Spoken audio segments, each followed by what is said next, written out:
kids. I'm Miss Jackie, and today we're going to make a fun, quick, and easy craft. We're making a flower bookmark.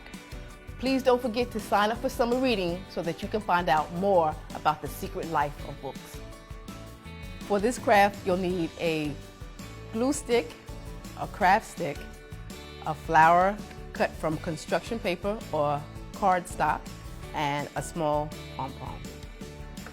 Step 1, apply glue to the back of your flower.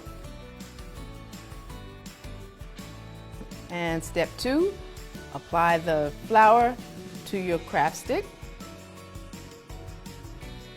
And for step 3, apply some glue to the back of your pom-pom. And step 4, apply the pom-pom to the middle of the flower. And there's your flower bookmark. Thank you for joining me today. And if you enjoyed this craft and you'd like to learn more about crafting, please visit your local library.